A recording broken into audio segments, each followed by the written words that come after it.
Hey skiers, I'm Jeff from skiessentials.com. And I'm Bob. Happy Friday. Welcome back to our Top 5 Friday ski industry news videos. It's been a blur the past week since we last did this. We had a warehouse sale. Yeah, we sold the whole warehouse. That's not true. Otherwise, we wouldn't be sitting here if we sold the building. I know. It seemed like we sold a lot, though. Yeah.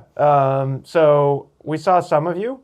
By you, I mean people that watch Top 5 Fridays. So that was really exciting. Excuse me.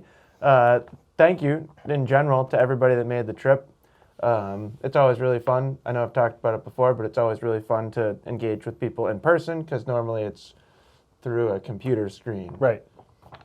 Yeah. Customer facing is not our daily treat. Nope. So yeah, that was really exciting. And I believe a week ago when we did this video, I mentioned that this week would be back to a normal routine, which is not quite true. It kind of feels like it on our end. Yeah. But opted not to put out any additional content this week, just so we can keep our heads down on the ski test development, which is coming together nicely. We won't have that out next week, but I'm very hopeful that the following week, which I think would be the earliest that we've ever gotten it out. Yeah. Early August is a good goal. That's always the goal. Yeah. And I don't think we've ever really hit that goal before. And then I just wanted to pose a question because I've been kind of thinking about some things lately. Every once in a while, people will leave a comment saying something like, you guys should just release a bunch of like raw skiing footage. And I've always been like hesitant to do that. But I kind of started to get closer to doing that this week. And I'm just curious to get as many opinions as we can of, like, would you be interested in watching a very raw video of like a full morning of skiing, just in chronological order? I don't think you're going to get too many antis. I'm just curious. Yeah, I think it'll be mostly pro. Yeah, and like kind of the reason that I was thinking about it is I didn't have much time this week. We're busy with the ski test, and you know, in theory and ultimately in practice as well, it's pretty quick for me to just string a bunch of clips together, Yeah. tweak the audio a little bit, change the lighting or the colors, and hit go. just hit go a couple Yeah. times. Yeah. So, yeah, let me know. Let me know in the comments. And that's it. That's all I got. You got anything else? Nope. You want to talk about the news? Sure. So it's very ski resort heavy, which tends to happen a lot, especially in the summer.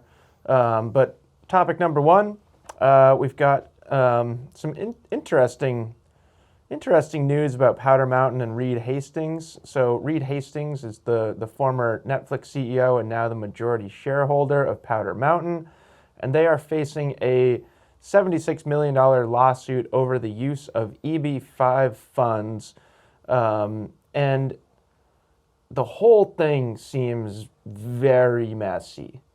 Messier than Jay Peak's EB5 scandal. That was pretty messy. It's was still a mess. This still feels messier to Yeah. me. So basically, EB5 investors are suing Reed Hastings for $76 million, which reflects the amount that they claim the resort owes them. Now, it gets confusing in that it actually goes back to 2013, before Reed Hastings was involved at all.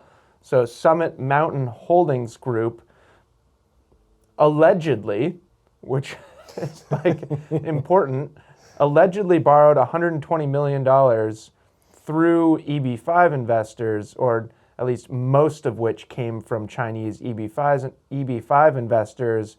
By 2021, they allegedly had only repaid a third of that. 2 years later, Hastings added $100 million while also becoming the majority shareholder, so essentially like buying the resort.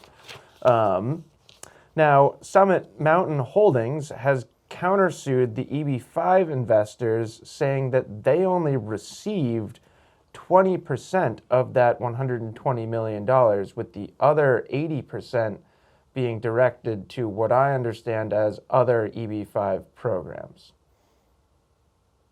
Yeah. And like Like when you invest in the resort, if you buy the resort and become the majority shareholder, are you buying that? I guess it's not a debt. You're buying that investment. I'm not confused about that part. Right, but are you? Like, was Hastings buying that debt when he bought the resort? Not him as a person. Yeah. But yes. Yeah. I mean, yes. But the confusing part is 20% of $120 million is a lot different than $120 million. Yeah. And there's got to be a paper trail there. Yeah. Like, to me, it seems like it would be really easy to figure out, like, yeah, no. Like, here are our books from 2013. We did not receive $120 million. We received, what, 24 million? Yeah, I don't know. So it's just confusing to me. I liked how they pointed out that he's worth $6.6 billion. And if he were to pay the $76 million, it represents 1.15% of his net worth. Well, that's my last note here. Okay. Is that Hastings' net worth is currently reported at an estimated $6.6 billion. Yeah. So it's probably going to work out just fine. Right. Yeah. But there's still, like, you know, if I was Reed Hastings, I wouldn't want to repay $76 million that the business that I bought never actually received. Totally. So, like, that's like where did $100 million go? Yeah, I don't know. If these investors think that they invested $120 million, excuse me, I don't know what is caught in my throat, but it's sharp. it's not gentle, that's for sure. Yeah. I mean, there's a huge disparity there. Yeah, like here in Vermont, it went into a big hole in the ground in Newport, and the hole's still there. Yeah, and there's just, I don't know. I mean, maybe that happened here. Yeah, I don't know, but it's pretty interesting. The old double-sider to start things off with some confusing legal news. I have no idea what's going on in there, but what did I just eat? A sandwich of some kind? Yeah, it was delicious too. I can't blame the sandwich. Anyways, maybe it's this t-shirt. I just put this t-shirt on. You think I breathed in some cotton? Some cotton? Yeah, could be. Anyways, I'll get through it, I promise. Second topic of the week, we've got more on Nederlands' effort to purchase Eldora. I think last week we said Nederland, and after some extensive research, 2 minutes of research today, I believe it's Nederland. Yeah, that seems people, to be the Dutch pronunciation of it. I don't know how much that has. If you live in Nederland or if you live in Nederland or Nederland, Colorado, how do you pronounce it? Yeah. Has the Dutch pronunciation carried over? I don't know. I don't know. Anyways, so we've got some more information about their effort to purchase Eldora. We talked about this, was it last week? I think it was last week. I think it was. Talked about it recently. It's a relatively small town. They also have a history of some financial, I don't know if struggles is the right word, but I can't think of a better one right now.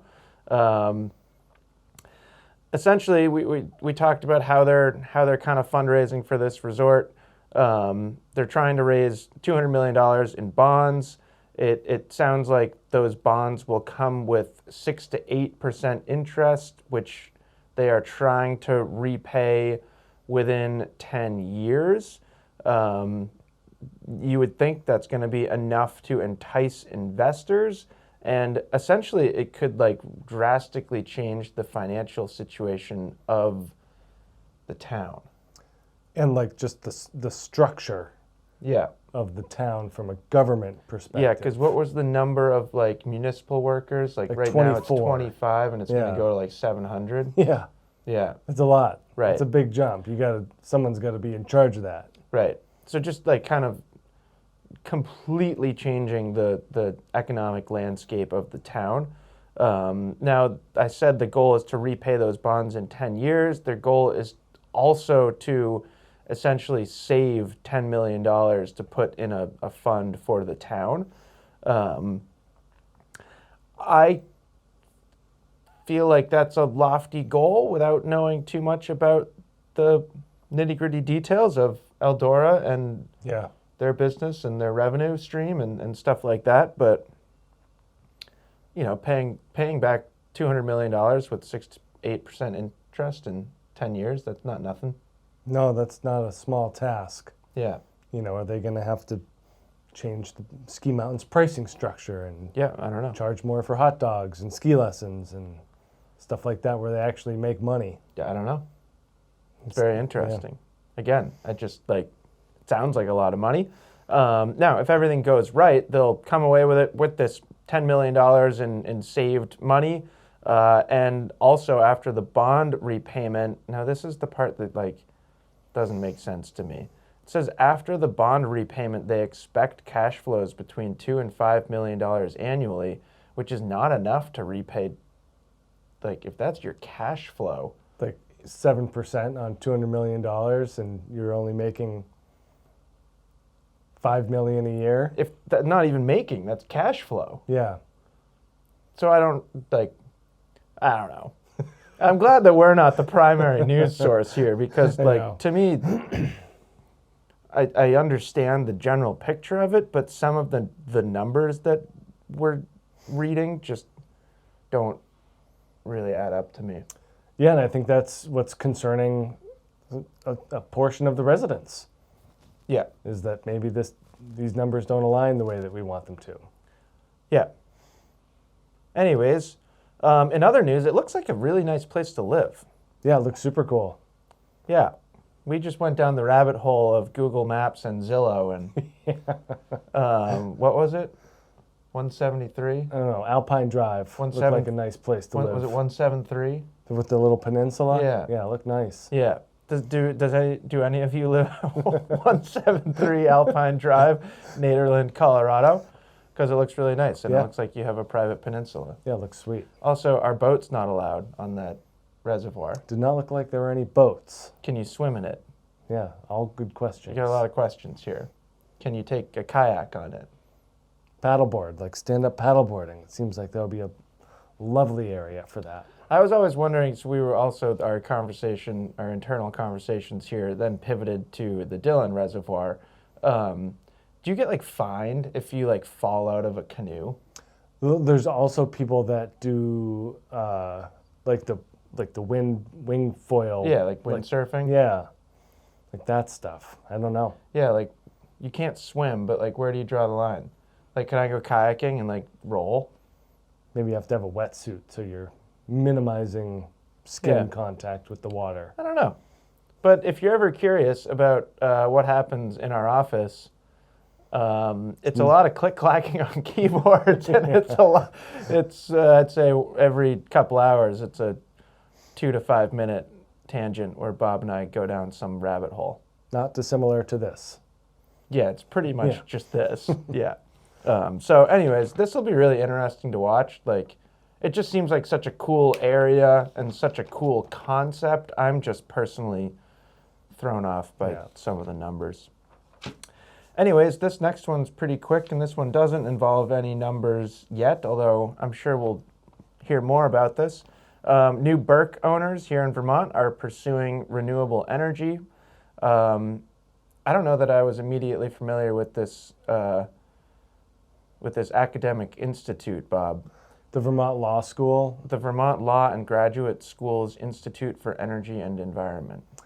I wonder if they focus on kind of like tax benefits of using That would make- renewables, and they kind of have the legalese down of how to make it work for you. That is an excellent speculation. Okay.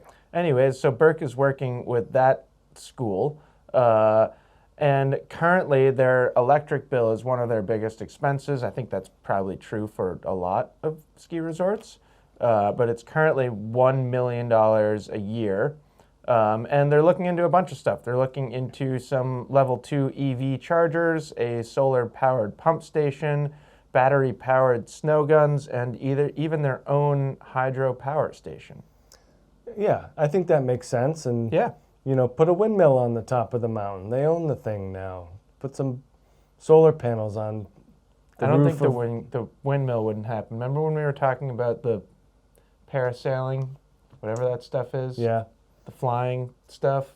They all love it at Burke, and I feel like if there was a windmill at the top. But there's one on top of Bolton. I wonder how much I think that that's- actually generates in terms of their power. I don't know. They seem to be looking for ways to Yeah. chip away at their bottom line, and it seems like stuff like that are kind of, you got to invest in the equipment, Yeah. whether it's a solar panel or a hydro dam or a windmill. But I just That's feel what like the- the windmill would hit people.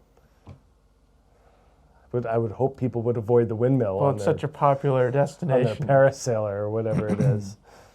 I don't know. Maybe it would make it more fun. Yeah. Dodging the windmill. Yeah. I don't know. My gosh. I'm very sorry. All right. Yeah, I think I'm better, Bob. Glad we didn't lose you. Had to get some water. Bob is speculating onion skin. That's my guess. Feels like hair. That could also be possible Just like tickling. from whoever made your sandwich. Oh, that's gross. Thanks. Thanks for putting that into my mind. Anyways, you ready to move on? Sure. Last topic of the week. We've got some lift ticket prices. It's always fun. So Alterra and Boyne have shared some anticipated peak season ticket prices. Did you read this already? Yeah. I was going to have you guess. Gosh, I'm going to make it, I swear. Steamboat will have a 3% increase to $309. These are walk-up peak season lift ticket prices. And then Deer Valley is going to see a 10% increase to $329. So both are joining the exclusive $300 lift ticket club. I don't know if it's a club, but I did write that down. I mean, it's quite a steep price. And, it is tough. And even here at Stowe, it's over 200. You walk up on a Saturday morning during a holiday weekend and that's what you're paying. I mean, I'm sure it'll get close to 250. Yeah.